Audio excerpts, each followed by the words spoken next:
बिस्मिल्लाहिर्रहमानिर्रहीम। अस्सलाम वालेकुम। इमरान खान ने बहुत बेहतरीन बात और बड़ा बयान दिया है कि पाकिस्तान कीन है प्रोजेक्ट कंप्लीट करने के लिए। ईरान गैस आ रही है। अगर रूस ईरान के साथ खड़ा है, अगर चाइना ईरान के साथ खड़ा है, तो पाकिस्तान ईरान के साथ क्यों नहीं खड़ा हो सकता? इस सारी सूरत हाल के अंदर जब इसराइल, इंडिया, यूएसए ब्लॉक बनाने जा रहे हैं, अब आप यहाँ से अंदाज़ा करें कि जब इमरान खान हालिया दौरे पर गए थे ईरान के अंदर, तो वहाँ पर आपके DGISI भी थे और इमरान खान भी थे। वहाँ पर जब उनको सारे मामला दिखाए गए, जब उनका आर्मी चीफ डिसमिस करवाया गया, उतरवाया गया, उनको हर तरह के लहजे में बात की गई, वहाँ पर ईरान ने भी अपने कंसर्न्स शो किए थे और वो बिल्कुल ठीक थे अपनी जगह। उन्होंने कहा कि आपकी हुकूमतों ने, उन्होंने नवाज शरीफ की तरफ इशारा करते हुए कहा कि सऊदी अरब के कहने पर और अमेरिका के कहने पर और इंडिया के कहने पर हमसे गैस पाइपलाइन प्रोजेक्ट ख़त्म करवाया, जबकि उस पर हमारी 2 अरब के करीब लागत है। और ईरान के इस टाइम हालत ये हो चुकी है कि उनकी करेंसी डे बाय डे पाबंदियों की वजह से गिरती जा रही है। उसके बावजूद हमें डॉलर के लिए कितना काम करना पड़ता है। और आपने 2011 और 10 का प्रोजेक्ट जो शुरू किया हुआ था, वो आप करते करते 2018-19 तक पहुंच गए हम, और अभी तक आपने इसको कंप्लीट नहीं किया, सिर्फ अमेरिका के कहने पर। तो पाकिस्तान और आपके ताल्लुकात क्यों ना हमारे ख़राब हो, ये तमाम मामला थे। उनके भी बीच में काफ़ी सारे गिले थे, जिस पर मुकम्मल तौर पर रियासत पाकिस्तान ने इमरान खान के ज़रिए उनको बताया कि इंशाल्लाह जो कंसर्न है हम उसको दूर करेंगे। अब कुछ दिन बाद जैसे इमरान खान ने कंप्लीट किया वहाँ का विजिट, और पाकिस्तान ने ईरान को कह दिया कि वो कीन है, यानी इंडिया के लिए ये बिल्कुल एक मौत का समा है कि Pakistan Iran gas pipeline project जो उन्होंने नवाज शरीफ पर दबाव डालकर ख़त्म करवा दिया था, अब दोबारा शुरू होने जा रहा है। ये बेहतरीन इकदाम था और इस पर ज़रूर काम होना चाहिए। देखिए इस सारी सूरत हाल के अंदर क्या फ़ायदा होगा। आप देखिए इस वक्त ईरान के जो पेट्रोलियम मिनिस्टर, उन्होंने 2018 के अंदर कहा कि पाकिस्तान सऊदी अरब और यूएसए की वजह से नहीं कर रहा। वो बिल्कुल शायद उनका ठीक स्टांस था, क्योंकि नवाज शरीफ की हुकूमत ने ये काम नहीं करने दिया।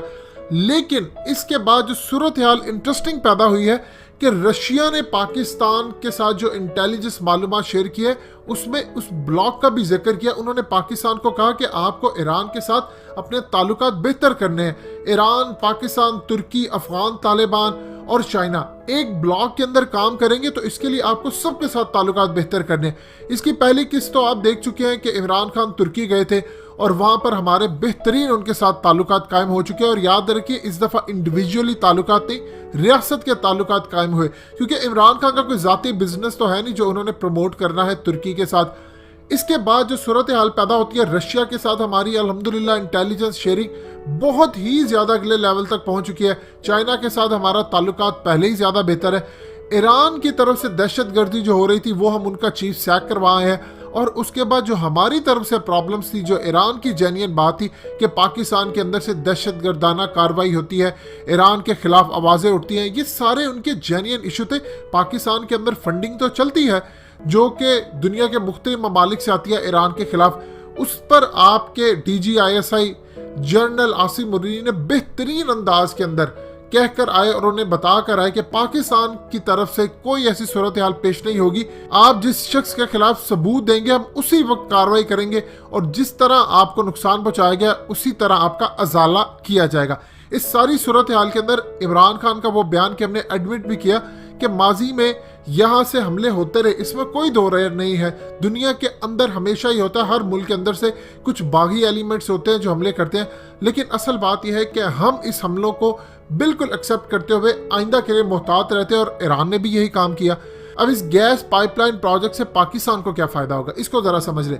देखिए पाकिस्तान को गैस सस्ती मिलेगी, ईरान करीब है, करीब से गैस मिलेगी, और पाकिस्तान के अंदर जो सर्दियों में गैस का बहरान पैदा होता है, ये नहीं होगा। और ईरान के साथ ताल्लुकात की वजह से वो जो चाबहार का पोर्ट है जो इंडिया इस्तेमाल करके पाकिस्तान पर हमला करने की कोशिश करता रहा, वो नहीं होगा। कुलभूषण यादव का जो केस, उज़ैर बलोच का जो केस, वो फिर दोबारा रिपीट नहीं होंगे। अगर होंगे तो फिर ईरान को इसका जवाब देना पड़ेगा, और फिर पाकिस्तान हक रखता है कि वो हर तरह का स्टैंड ले।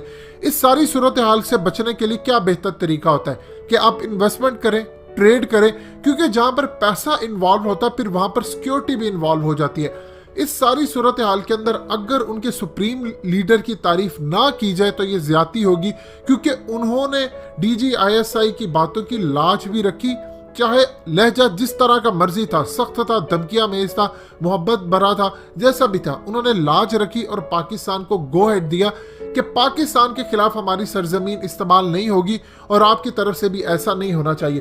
और इस ईरान गैस पाइपलाइन प्रोजेक्ट के अंदर पाकिस्तान ने एक चीज को मद्देनजर रखने के लिए उनसे डिमांड की कि आप हमें रिटर्न लिख कर दें कि आप पर जो पाबंदियां है वो आप उसकी किस तरह तशरीह करते हैं कि इन पाबंदियों को हटकर हमें इंटरनेशनल लेवल को भी देखना है और फिर ईरान के साथ चलना है। रूस का पाकिस्तान के साथ इकदाम ईरान को पाकिस्तान के करीब लाने में बड़ा किरदार अदा किया है रूस ने भी, और ये आने वाले वक्त के अंदर आपको नजर आएगा कि इंशाल्लाह पाकिस्तान, रूस, तुर्की और चाइना एक ब्लॉक के अंदर शामिल होंगे और इनको बेहतरीन अंदाज के अंदर अफगान तालिबान हर तरफ से लेकर चल रहे होंगे।